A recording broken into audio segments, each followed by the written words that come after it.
Friends, nuclear technology మొదట United states లో మొదలైంది. అందువల్ల అమెరికా అణు పరిశోధన మరియు అభివృద్ధిలో అగ్రగామిగా నిలిచింది. సౌదీ అరేబియా వంటి చమురు సంపదను కలిగి ఉన్న గల్ఫ్ దేశాలకు మరియు ఇతర దేశాలకు అణు శక్తిని అణు అభివృద్ధి రూపంలో ఉపయోగించడం వల్ల ఈ దేశాలు ధనిక దేశాలుగా మారిపోయాయి. అలాగే అమెరికా కూడా డాలర్ల రూపంలో గణనీయమైన చెల్లింపులు పొందింది. కాబట్టి ఇంధన అవసరాల కోసం రెండు అతిపెద్ద విషయాలు అమెరికాలో అణుశక్తి మరియు చమురు ప్రాధాన్యతగా మారాయి. అయితే ఇప్పుడు ఈ రెండు అంశాలు అమెరికాను ప్రపంచంలోనే అగ్రరాజ్యంగా మార్చేశాయి. భవిష్యత్తులో ప్రధాన స్రవంతి సాంకేతికతలుగా ఉండే రెండు రంగాలను ముందుకు తీసుకొస్తోంది.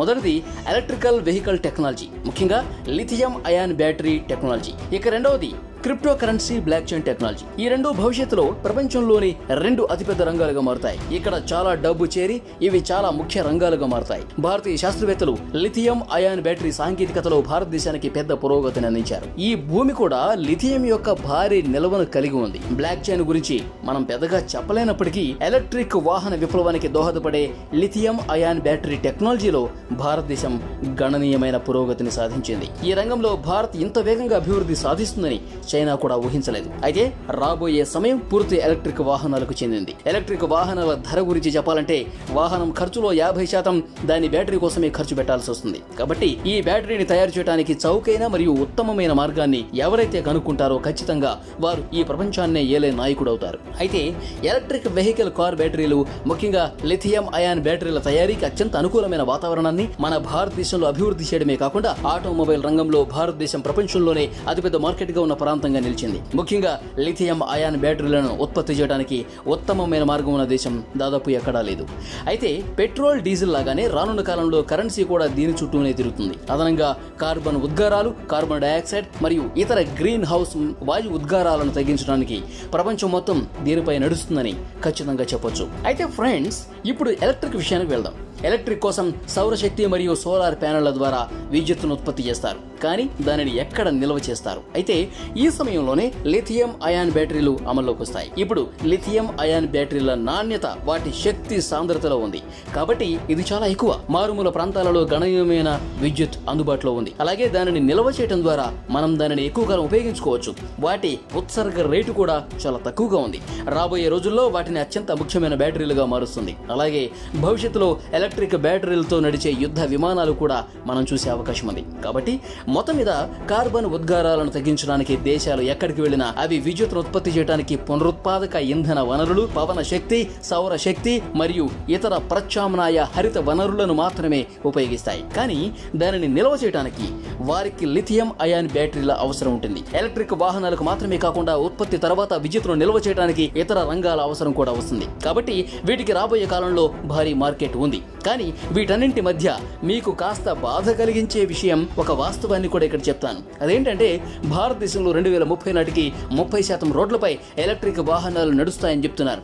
ఇది భారత ప్రభుత్వ ప్రణాళిక. కానీ ఖచ్చితంగా దీనివల్ల ప్రమాదం కూడా ఉంది. ఇక్కడ ప్రమాదం ఏంటంటే ఈనాటికి మనం ఉపయోగించే అన్ని ఎలక్ట్రిక్ వాహనాల కారు బ్యాటరీల్లో 70% చైనా మరియు హాంకాంగ్ నుంచి దిగుమతి అవుతున్నాయి. ఎలక్ట్రిక్ వాహనం యొక్క బ్యాటరీ దాని ధరలో 50% ఖర్చు అవుతుంది. కాబట్టి అటువంటి పరిస్థితుల్లో భారతదేశం పట్ల చిత్తశుద్ధి లేని దేశం చైనా వైపు దేశ డబ్బు వెళుతూ ఉంది. ఇది విచారకర పరిస్థితి అని చెప్పొచ్చు. దేశంలోని శాస్త్రవేత్తలు, పెద్ద పెద్ద వ్యాపారవేత్తలు మరియు దేశంలోని పెద్ద మార్కెట్లు ఈ పద్ధతిని తిప్పికొట్టాయి. ఈ మూడు అంశాలు భారతదేశం లిథియం అయాన్ బ్యాటరీలలో స్వయం అభివృద్ధి సాధించే స్థితికి తీసుకొచ్చాయి. భారతదేశంలోకి పెట్టుబడులు ఎంత వస్తున్నాయో వింటే మీరు ఖచ్చితంగా ఆశ్చర్యపోతారు. మన దేశానికి పెట్టుబడులు వస్తే ఫ్యాక్టరీలు స్థాపించవచ్చు. అలాగే ఫ్యాక్టరీలు స్థాపించబడినప్పుడు దేశంలోని ప్రజలకు కూడా ఉపాధి లభిస్తుంది. ఇప్పుడు ఉపాధి రెండు రకాలుగా ఉంటుంది. ఒకటి తయారీ రంగంలో, మరొకటి నిర్వహణ మరియు రీసైక్లింగ్ వంటి రంగాలలో ఉంటుంది.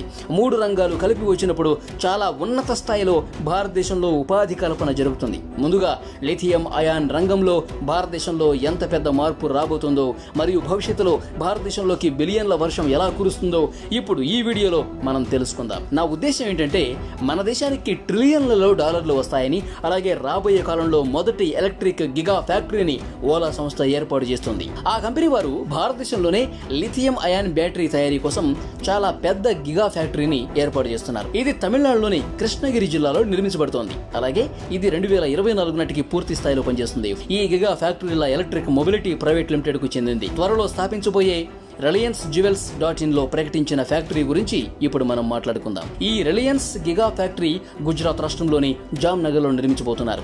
ఈ గిగా ఫ్యాక్టరీ కూడా లిథియం అయాన్ బ్యాటరీ తయారీ కోసం నిర్మిస్తున్నారు. కర్ణాటకలో 66,000 కోట్ల రూపాయల పెట్టుబడితో లిథియం అయాన్ సెల్ ఫ్యాక్టరీని నెలకొల్పుతున్న ఎక్సైడ్ ఇండస్ట్రీస్ అనే సుప్రసిద్ధ పేరు ప్రస్తావించడం ఇక్కడ జరిగింది. ఇది కూడా 2024 నాటికి అమల్లోకి వస్తుందని భావిస్తున్నారు. అమర్ రాజా గిగా ఫ్యాక్టరీని తెలంగాణ రాష్ట్రంలో 9,000 కోట్ల పెట్టుబడితో నిర్మించబోతున్నారు. ఇవే కాకుండా దేశంలోకి అనేక ఇతర పెద్ద గిగా ఫ్యాక్టరీలు రాబోతున్నాయి.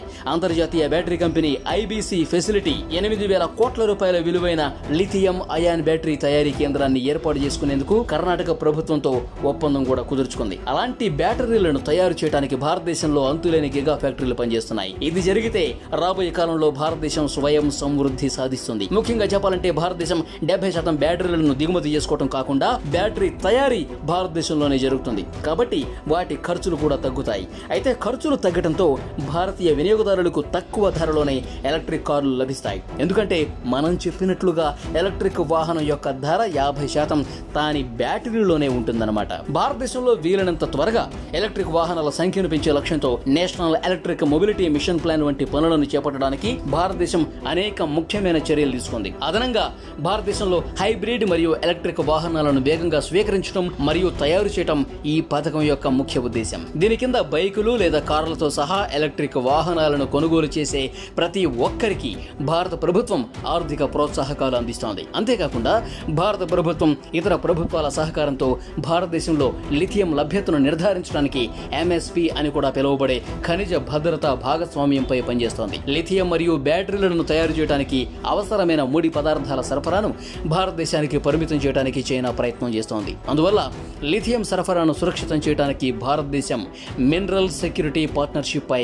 సంతకం కూడా చేసింది. అలాగే ప్రభుత్వ చర్చలు మరియు స్నేహపూర్వక దేశాల కింద బ్యాటరీల తయారీకి అవసరమైన అన్ని లిథియం మరియు ఖనిజాలను భారత్ అందుకునేలా చూస్తుంది. అదనంగా భారతదేశం ప్రభుత్వ చర్చల కింద mineral exploration India limited MEIL సంస్థను స్థాపించింది. ఈ సంస్థ బ్యాటరీ తయారీకి అవసరమైన ఖనిజాలను విదేశాల నుంచి సేకరించాలని లక్ష్యంగా పెట్టుకుంది. భారతదేశం యొక్క ముఖ్యమైన అడుగు జమ్మూ మరియు కాశ్మీర్ లో 5.9 ట్రిలియన్ టన్నులుగా అంచనా వేయబడిన లిథియం నిల్వలు ఉన్నాయి. అయితే దీనిని వెలికి తీసేందుకు సాంకేతికత చాలా అవసరం. దీనికోసం భారతదేశానికి ఈ సాంకేతికతను తీసుకురావడానికి అభివృద్ధి చెందిన దేశాలతో భారత్ ప్రస్తుతం చర్చలు జరుపుతోంది.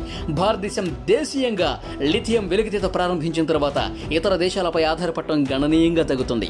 అప్పుడు ప్రపంచవ్యాప్తంగా ఉన్న దేశాలు సరసమైన మరియు స్థిరమైన లిథియం బ్యాటరీల కోసం భారతదేశం వైపు మొగ్గు చూపుతాయి. అలాగే ఎలక్ట్రిక్ వాహనాల పరిశ్రమలో భారతదేశాన్ని ముందంజలో ఉంచుతాయి. అందుకే ఫ్రెండ్స్, ఈ శుభవార్తను మీ స్నేహితులకు అలాగే ఇతరులకు షేర్ చేయండి. అలాగే మరో వీడియో కోసం వేచి ఉండండి. ఈ వీడియోను చివరి వరకు చూసినందుకు థ్యాంక్ యూ సో మచ్.